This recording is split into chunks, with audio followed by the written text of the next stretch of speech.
esta mesa que nos ocupa tiene como eje conductor la Dana.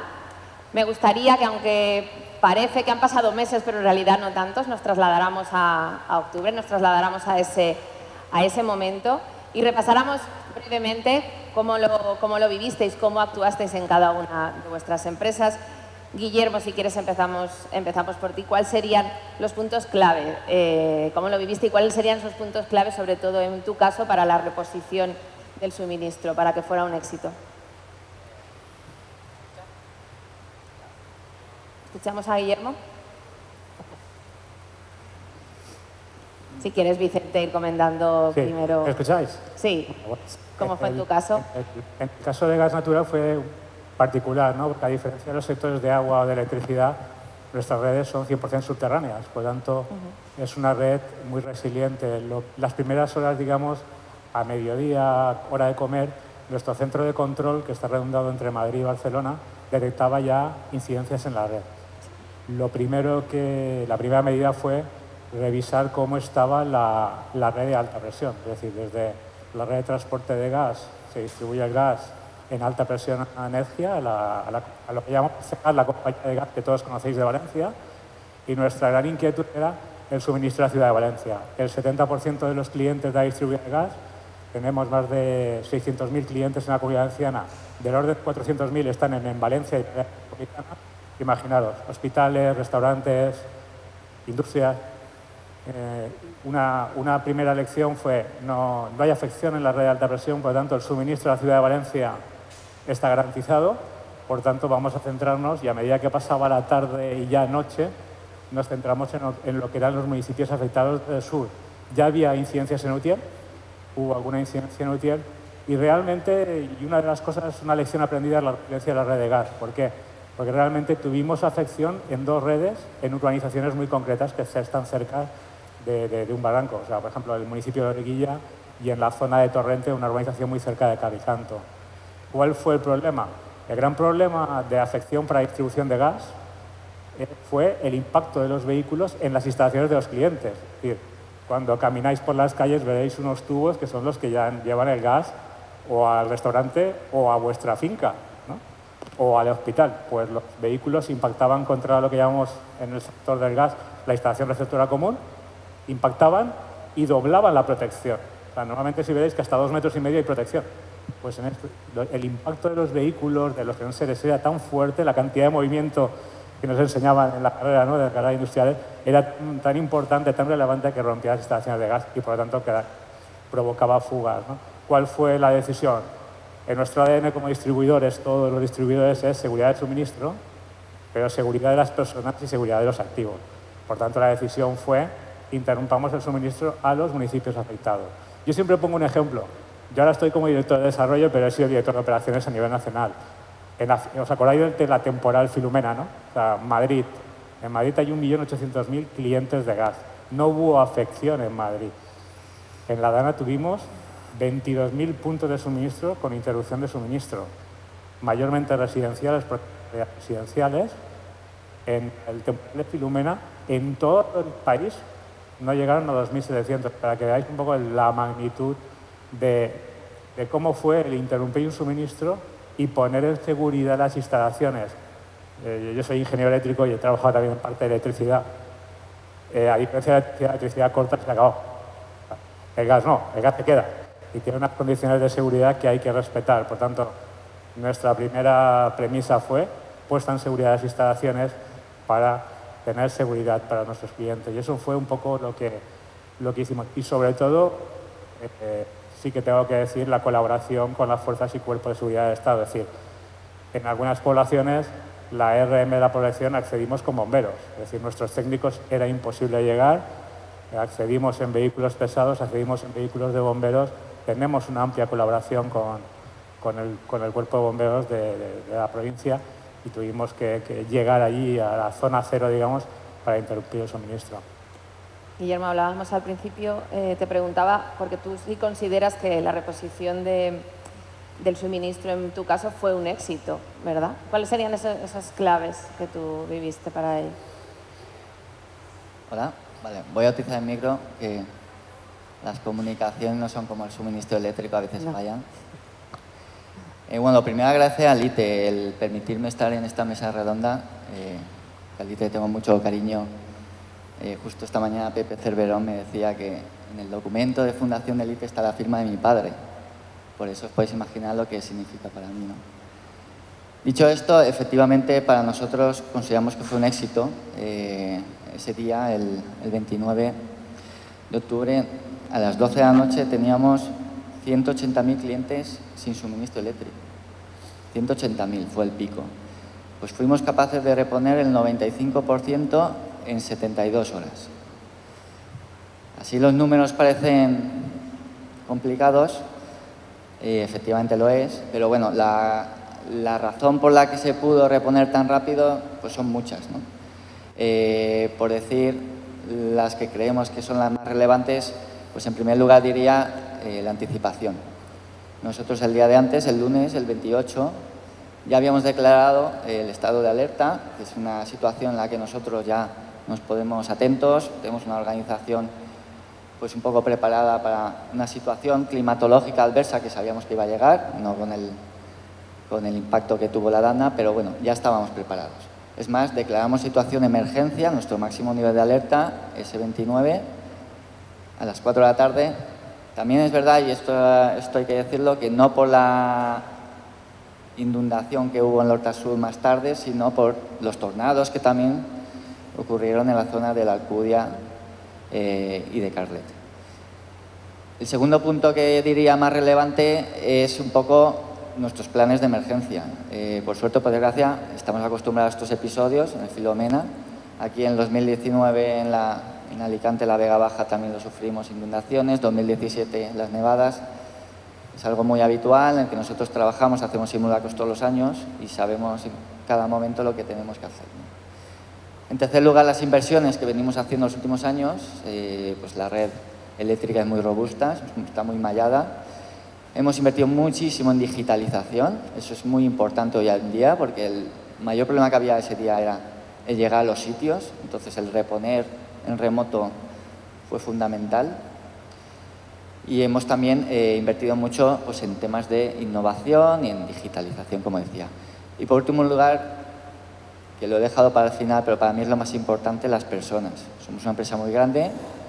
Yo cuando esa tarde-noche pues ya veía pues, un poco lo que iba a suceder, en nuestro comité de crisis pedí a todos los directores regionales de España que pues, viniera todo el mundo, que estuviera disponible, todos los recursos, tanto materiales como de empleados.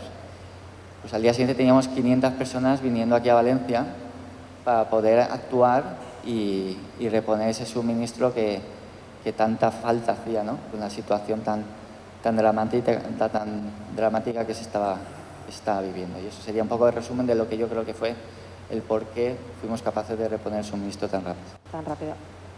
Román, Fernando, ¿cómo...? Bueno, vale, se escucha. Bueno, en primer lugar, agradecerlo a Lite, la invitación a la mesa. Comentar lo que fue para GEDES. Recuerdo que el propio Héctor, sentado en la mesa, manejando todos los teléfonos, preocupado por todas las personas, en primer lugar, fue de las personas. Somos una empresa desde el punto de vista mano intensivo, o sea, hay muchísima personal. Estamos trabajando en instalaciones críticas, como son las centrales nucleares, y la primera preocupación fueron las personas. ¿Dónde está el equipo? ¿Hay alguien dentro de la empresa que necesita ayuda? Mientras se organizaban toda la situación de caos, fuimos a atender, nos pusimos los chalecos, cogimos furgonetas, todos los medios de bombeo que teníamos a disposición, empezamos a ayudar a personal de la propia empresa y progresivamente pedimos recursos en las centrales nucleares, donde tenemos sistemas de bombeo avanzado para tratamiento de lodos y cosas bastante útiles para la catástrofe, y nos pusimos a disposición de tanto empresas como organismos públicos para ayudar allí donde se fue organizando todo y progresivamente fuimos atendiendo los sitios más críticos. Eso fue en esas primeras horas del evento. Teníamos desplazada muchísima gente de puntos de España aquí a la zona de Valencia para poder atender con esta magnitud y poder operar toda la maquinaria que teníamos y ponerla a disposición del bien común. Luego, posteriormente, pues ya hemos estado trabajando haciendo trabajos, poniéndose a disposición de las autoridades para dejar progresivamente.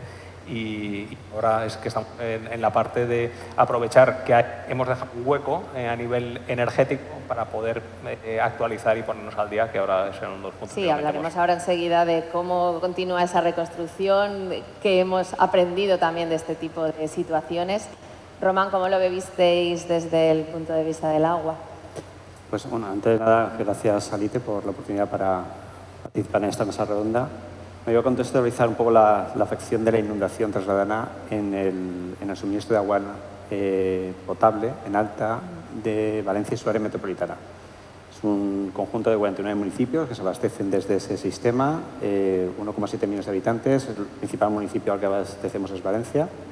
Y tuvimos un impacto muy directo sobre infraestructuras críticas del servicio, como pueden ser las plantas potabilizadoras y los aportes, las captaciones de agua bruta que viene del canal Júcar-Turia, el cual quedó arrasado en 2 puntos en el cruce del Barranco del Pollo y el Barranco de la Horteta, y además el río Turia pues bajaba con un nivel de turbidez lógicamente muy elevado. Eso nos limitaba la capacidad de producción de las plantas potabilizadoras. También tuvimos algún impacto sobre lo que son las redes de distribución en alta, en concreto una tubería que cruza el río Turia pues desapareció, arrasada por la inundación. Y también hubo un impacto importante en lo que son sistemas de telecontrol. Sí, tuvimos, como se ha comentado ya en la mesa, pues los vehículos, los contenedores arrasaron con las estaciones de telecontrol que teníamos en la zona sur. Eso nos provocó pues, pérdida de información, de señales en esa zona.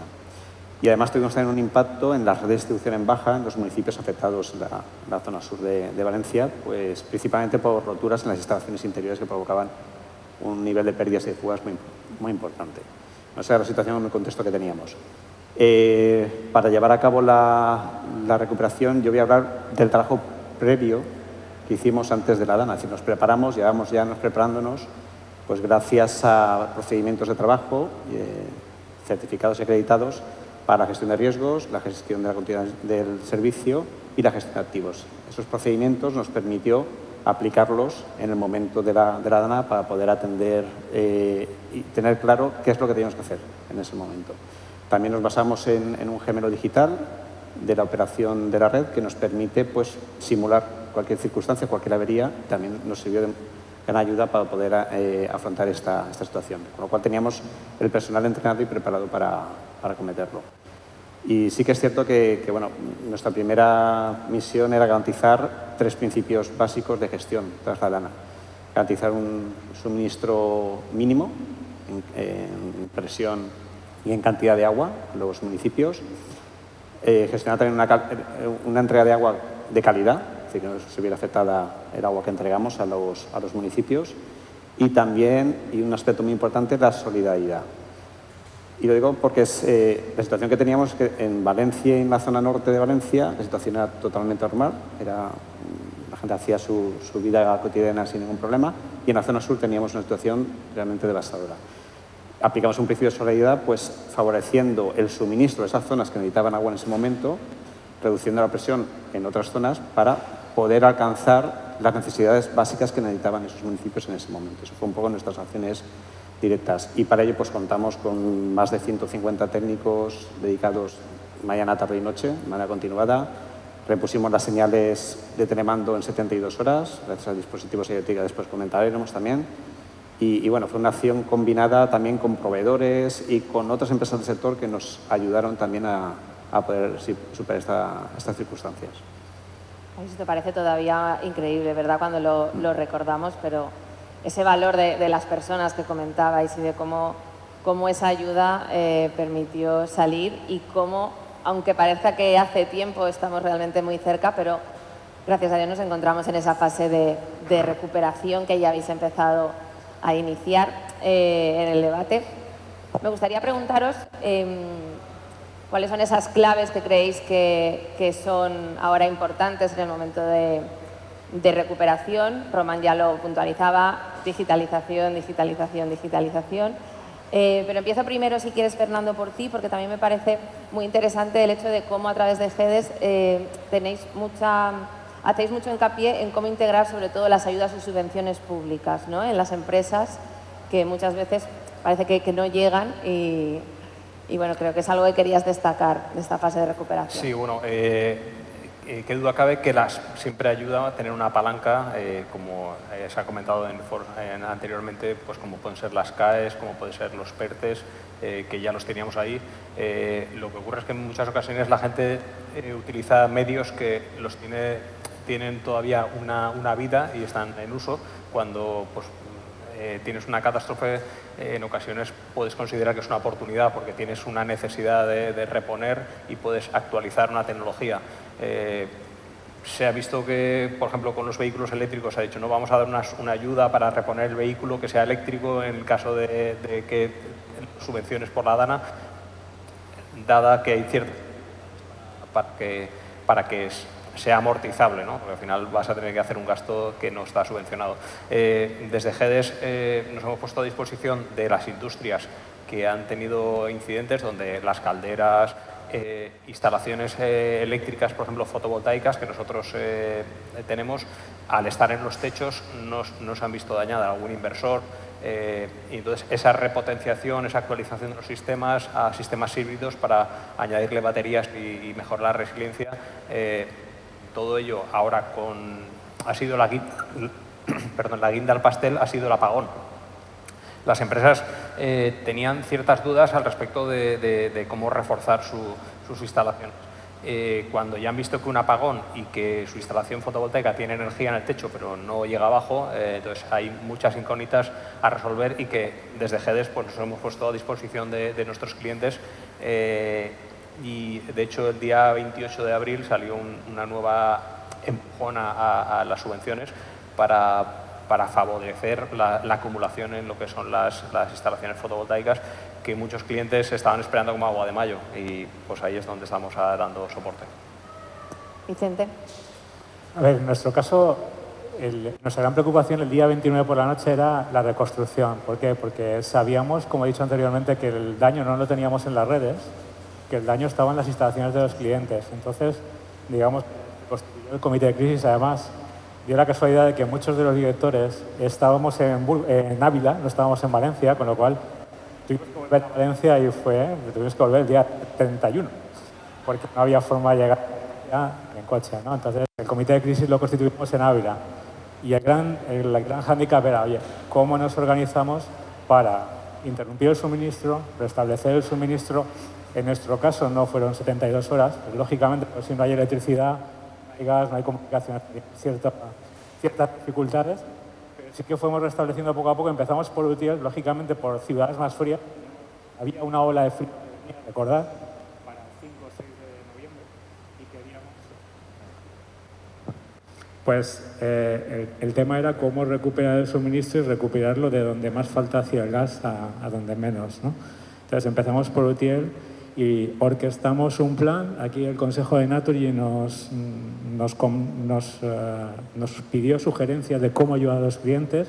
Lanzamos un plan de ayudas y hemos sustituido más de 5.000 equipamientos individuales y de algunos ayuntamientos y pequeños comercios para poder reanudar la actividad. Pero, lo comentaban anteriormente, interrumpes la electricidad, la reanudas, pero el aparato de gas está dañado porque está dañada la electrónica, con lo cual ni puedes cocinar, ni puedes ducharte, con lo cual hubo personas que estuvieron 10 días sin poder calentar agua o poder tener calefacción en zonas más frías. Y realmente orquestamos todo un plan de ayudas a clientes y a pequeños comercios para instalarles gratuitamente los aparatos y poder reanudar su vida normal, ¿no? Entendíamos que era lo menos que podíamos hacer. Nosotros llevamos 180 años de historia en la Comunidad Valenciana. Empezamos alumbrando las farolas de Valencia y nos hemos ido reconvirtiendo con los años, ¿no? O sea, empezamos alumbrando farolas, luego fue la cocción, luego la calefacción, y ahora, como comentaba Manuel, gases renovables, ¿no? Va a venir el biometano, va a venir el hidrógeno. Entonces, teníamos un compromiso como la Comunidad Valenciana dentro de esos 180 años de historia. Entonces, os puedo decir que desde las primeras semanas empezamos a reparar instalaciones en edificios, las instalaciones comunitarias que llamamos. Reparamos en 12 días 300 instalaciones con más de 1.200 clientes afectados. porque podíamos reanudar el suministro de la red, pero es que no tenían gas en el edificio. Por tanto, las brigadas venidas de otros puntos de España, y esto destacar la solidaridad de empresas, porque no hemos hablado de proveedores, pero es que proveedores nuestros, de 4 grandes proveedores, 3 estaban en la zona Dana, o sea, estaban en Paiporta y Picaña, o sea, y el siguiente estaba en Ribarroja, o sea, imaginaros, o sea, bastante tenían ellos en recuperar los vehículos, y entonces fue una labor de, lógicamente, como tenemos, y las compañías de aguas y de electricidad, activamos retenes y tenemos experiencia en lluvias en la Comunidad Valenciana, pues ya habíamos activado retenes y, lógicamente, la mayor parte de recursos no estaban en la nave, sino que estaban trabajando y tuvimos esa necesidad. Y, por último, lo que comentabais, ¿no? Digitalización, y comentaba el compañero de aguas. Nuestro centro de control y nuestra simulación iba simulando cómo podíamos restablecer el suministro al mayor número de clientes con menos intervenciones y lo más rápido posible. O sea, la digitalización, el tener el know-how accesible y poder simular por dónde poder dar suministro en las condiciones más rápidas al mayor número de clientes fue fundamental para disminuir el tiempo que la gente estaba sin suministro, ¿no? Yo creo que la digitalización y, sobre todo, un tema que no he hablado antes, pero quiero destacar, personas. Es decir, en Valencia somos mucha gente en Naturgy que no estamos trabajando directamente en atención de urgencias, pero dejamos todo lo que estábamos haciendo. Yo estoy en desarrollo y te pones a remar en el comité de crisis. En mi caso, yo gestioné todo el plan de ayudas a clientes, no la de red, sino la de clientes, en aras a que los clientes tuvieran suministro, ¿no? Es un poco, yo creo que deja lo que estás haciendo, apoya en la crisis, súmate al plan de resiliencia, al plan de continuidad de negocio. En esto hay que poner en valor las empresas que estuvimos trabajando y luego la colaboración entre nosotros, ¿no? Que también estuvimos hablando de colaborar, ¿no? Román, lo apuntabas, que la digitalización está siendo clave para ese proceso de recuperación, sobre todo en tu sector, en los sistemas hidráulicos. ¿Podrías apuntarnos algo más concreto de por qué está siendo tan necesaria e importante? En el caso del sistema de abastecimiento de Aguanata tenemos más de 300, 400 sensores distribuidos por la red. Entonces nos permite, desde la sala de control, pues llevar una automatización y unas decisiones sobre hacia dónde regular los caudales de una forma inmediata, en tiempo real. Y claro, al final teníamos una zona afectada, como hemos comentado, que conseguimos suplirla mediante dispositivos IoT en un tiempo récord, también para poder tener esa cobertura de datos. Y esas herramientas lo que nos ha permitido al final es poder entrenar a la gente, esas herramientas digitales, ese gemelo, poder entrenarlos en estas situaciones y saber cómo atenderlas. Y también nos ha permitido, pues, no perder el control sobre el sistema de abastecimiento. Es decir, teníamos la capacidad de respuesta, las decisiones se tomaban en la sala de control, donde estaba el comité de crisis, con la máxima información posible en ese momento, y la verdad es que lo que es la digitalización nos ha permitido, pues, superar una situación tan dramática como la que sufrimos esos días. Hay que tener claro que al final los sistemas operan con datos y tener herramientas que te permiten analizar ese dato, poderlo interpretar y tomar la mejor decisión es fundamental para no cometer errores en las decisiones que se toman en el día a día. Al final, ojalá no hubiéramos tenido que vivir esta situación, pero aquí la tenemos. Me gustaría, en este último bloque, que habláramos precisamente de oportunidades o de retos que nos supone, sobre todo, qué hemos aprendido, qué no volveremos a hacer de una situación como esta. Vicente. Guillermo, vale. Perdona, empieza tú. A ver, nosotros en todos estos episodios siempre lanzamos lo que son grupos de trabajo de lo que llamamos lecciones aprendidas, ¿no? También, adicionalmente, a raíz de la Dana, hemos lanzado un proyecto de reconstrucción, que es el proyecto Illumina, con una inversión de 100 millones de euros, en el que, bueno, en nuestro caso sí que tuvimos muchísima afección a instalaciones. No voy a entrar al detalle de cuántas, porque es un reto muy importante, y que queremos aprovechar y no solo dejar la red tal y como estaba, sino queremos, pues, dejarla lo que nosotros llamamos la red del siglo XXI. Es una red eléctrica que, tanto digitalmente, en niveles de automatización, en innovación, pues va a ser pionera, por lo menos en todos aquellos países en los que estamos. Entonces, todas esas lecciones aprendidas ya las estamos implantando en el proyecto Illumina. Son desde medidas constructivas de elevación de equipos, las últimas tecnologías a nivel de contadores, temas de compactación, pues son medidas en las que creemos que estaremos mejor preparados para episodios climatológicos adversos como la DANA, que por suerte o por desgracia pues van a seguir ocurriendo, ¿no? Todo esto lo estamos implantando en el proyecto, pero a la vez queremos aplicarlo a todo nuestro día a día, en todo IDE, sobre todo pues en aquellas zonas catalogadas como inundables, en las que sabemos que tenemos mayor riesgo y que aquí en Comunidad Valenciana pues sabéis que tenemos muchas, ¿no?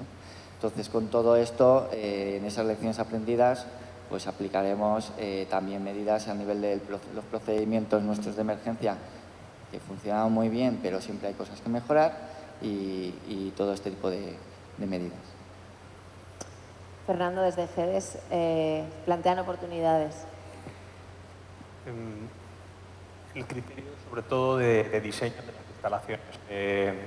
Cuando nos sentamos con comités de dirección, hablamos de retornos de inversión, hablamos de ahorros, hablamos de huella de carbono, de retos que actualmente tenemos. Quizás no hablamos de la... Gracias. No hablamos de la resiliencia de los sistemas.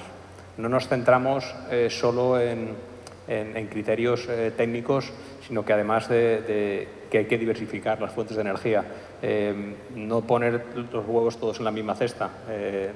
A veces estamos demonizando el gas o estamos demonizando ciertas energías, como la nuclear o como otros tipos de energías, y tenemos que ser resilientes, y para ser resilientes tenemos que tener diversas habilidades, y esas habilidades energéticas son las que nos van a marcar ese futuro que vamos preparados, y ahí es donde tenemos esas oportunidades de, por supuesto, introducir bombas de calor, mantener sistemas de calefacción o sistemas térmicos de gas, pero no centrarnos solo en tener energías renovables con trabajo en modo isla, para en caso de que tengamos un problema en la red poder seguir funcionando.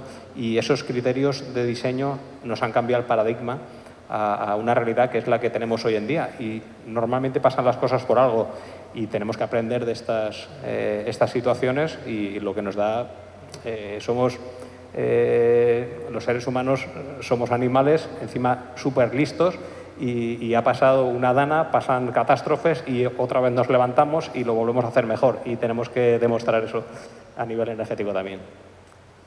Nos readaptamos y volvemos a empezar. Vicente. Sí. ¿Me escucháis bien? Sí. Sí. Yo lo que diría es, y lo contaba Fernando, bueno, voy a hablar por el micrófono mejor, y es lo que ha dicho, ¿no? Y lo comentaba muy bien Manuel, es decir, descarbonizar no es electrificar, todo el mix energético, y lo hablaba Héctor, lo está hablando Fernando, tenemos que contar con todas las energías. Es decir, la electricidad, por supuesto que hay que electrificar, pero descarbonizar no es electrificar, tenemos que contar con la nuclear, tenemos que contar hoy con el gas. Hoy es fósil, mañana puede ser biometano, puede ser hidrógeno, puede venir el metano sintético con la captura de CO2 y la metanación de CO2, con el hidrógeno verde. Es decir, creo que debemos de contar con todo el mix energético. ¿Por qué? Porque lo hemos visto en la DANA, lo hemos visto el 28 de abril, cómo todas las tecnologías han sido necesarias, y por tanto nos tienen que ayudar a resolver ese trilema energético. Y luego yo también, desde el punto de vista de gas, lo que hemos aprendido es que en estas crisis, cuando ya creíamos que habíamos pasado la DANA y estábamos en lecciones aprendidas de la DANA, venía el 28 de abril. Y el 28 de abril ni teníamos luz, ni teníamos datos, y había gas. Había gas. O sea, esto es una de las cosas que tenemos que aprender de la resiliencia, de esos 60.000 kilómetros de tubería de gas que tenemos. Ojo, que hoy es gas fósil, mañana puede ser verde, pero un poco aprendamos de estas cosas. Tenemos que digitalizar más. Nosotros tenemos el proyecto que estamos trabajando con el Ministerio del Smart Meter de gas, y que estamos trabajando con el ITE para digitalizar el último punto de la red de gas, que es un activo para poder monitorizar qué está pasando en casa de cada cliente, y eso va a ser fundamental. Estamos trabajando con tecnología 5G para poder actuar a distancia con ese contador, y sobre todo, como comentaban en aguas y como sobre todo en electricidad, que nos llevan años de distancia, ¿no? El digitalizar más la red, sensorizar la red y sensorizar los puntos de entrega, ¿no? Porque en estas catástrofes es importante la resiliencia y el tener datos. Tener datos para que el comité de crisis tome decisiones acertadas. Y eso es fundamental. Digitalización y sobre todo contar con esos planes de contingencia que todas las empresas de distribución lo tenemos, porque estamos acostumbrados a manejar crisis, pero que cada vez nos lo pone un poco más difícil, ¿no? Vivimos el COVID, luego vino Filomena, ha venido la Dana, y cuando ya creíamos que con la Dana teníamos todo claro, vino el 28 de abril y nos puso a prueba a todos, ¿no? Y eso fue fundamental, ¿no? Y lo comentaba Manuel esta mañana. Es un poco el resumen, ¿no? Sí, que parece que nos estamos acostumbrando a vivir superando crisis, ¿no? Más que planificando retos. Román, ¿qué lecciones habéis aprendido que os permitan precisamente eso, nuevos enfoques, ¿no? Enlazando un poco lo que ha comentado Vicente, a ver, cómo incrementar la resiliencia de los sistemas de abastecimiento y enlazando también la Dana con el apagón, ¿vale? Porque tuvimos muchas lecciones aprendidas, algunas estábamos preparados, otras no estamos tan preparados. Pero bueno, yo destacaría dos aspectos fundamentales que son las comunicaciones, la falta de comunicaciones y la falta de energía, suministro eléctrico en algunos puntos. Y en eso sí que, bueno, pues en el tema de comunicaciones recurrimos a un medio ya obsoleto, que eran las emisoras de radio, que teníamos guardadas en el armario y que nos vino muy bien pues, para poder comunicarnos con los equipos de campo que estaban en las zonas afectadas por la Dana, donde no había posibilidad de cobertura.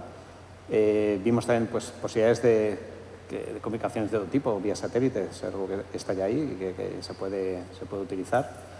Y en cuanto al suministro eléctrico, comentar que bueno, la distribución de agua, al final distribuimos también, tenemos la capacidad de generar energía en los puntos de regulación de presión, en lugar de perder la energía reduciendo la presión, en alguna válvula de regulación, pues podemos generar energía mediante turbinado. Entonces, en ese sentido, pues ya vemos varias experiencias ya materializadas y además con un proyecto con el ITE de I+D para producir energía eléctrica en puntos de regulación de presiones a partir de turbinas o microturbinados. Eso nos permite pues, tener esa autonomía eléctrica, el poder suministrar esas instalaciones en caso de un apagón, por ejemplo, y poder mantener en servicio las instalaciones de telecontrol de ese punto totalmente operativas y disponibles para poder operar el sistema. Con lo cual fueron dos lecciones que hemos aprendido importantes y vitales para poder gestionar un sistema como el del agua potable. Guillermo, desde el papel de las redes eléctricas, ¿cómo vivís el reto de la descarbonización y de la electrificación de la industria? Bueno, estamos en un momento, yo diría, de incertidumbre.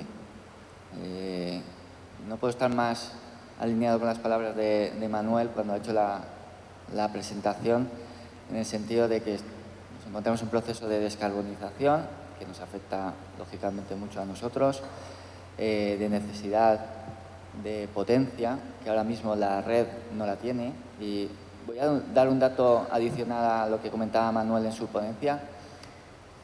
2/3 de los expedientes que nos piden potencia los estamos cancelando, lo estamos rechazando, porque no hay capacidad en la red. No hay capacidad en la red por dos cosas. Uno, por la falta de inversiones en la parte de red eléctrica, lo ha dicho también. Estamos esperando desde octubre la planificación del transporte y necesitamos que salgan muchas infraestructuras que den apoyo a la distribución. Es un cuello de botella que eso hay que solucionar ya. Y luego, por otro lado, las inversiones en la red de distribución pues tiene una regulación que no te permite invertir más de lo que estamos haciendo, que es el 0,13% del PIB. Que además, el propio Plan Nacional de Integración de Energía y Clima del propio Ministerio va en contra de su ley porque habla de unas cifras de inversión en redes que son mucho menores a los que te permite el límite. Si hiciéramos el cálculo, que lo hemos hecho lógicamente, de 2020 a 2030, que es este plan, hay una cifra de inversión en redes en las que ahora mismo, si quisiéramos llegar a ellas, como ya llevamos 5 años de retraso, tendríamos que invertir 3 veces más de lo que se está invirtiendo. Por lo tanto, bueno, ahora tiene que publicarse el tercer periodo de retribución, en el que estamos expectantes para ver también esa tasa de retribución, que es muy baja, es un 5,58, cuando en toda Europa la media es un 7,5. No es rentable invertir en redes en España cuando es necesario, y vemos que hay necesidad de industria que ya está implantada. No estamos hablando de proyectos que también pero de CPDs, grandes CPDs, baterías, standalone o grandes productores de hidrógeno verde, que también son necesarios, son proyectos estratégicos, pero es que la industria tradicional se está descarbonizando, quiere aumentar potencia y no puede. Entonces nos encontramos en situación que se tienen que despejar todas estas incertidumbres en breve, pero expectantes para que por fin, en una oportunidad como país que tenemos de generación de energía limpia, que nunca lo hemos tenido, pues seamos capaces de aprovecharlo. Bueno, incertidumbre, pero como habéis dicho los cuatro, somos muy capaces de superar todos los retos que se nos pongan por delante. Se nos ha hecho corta, como pensábamos, los 30 minutos de mesa cuando tuvimos una reunión previa. Os quiero agradecer a los cuatro vuestra aportación, vuestra presencia aquí y todo lo que nos habéis enseñado e inspirado para continuar caminando. Muchísimas gracias. Gracias. Gracias.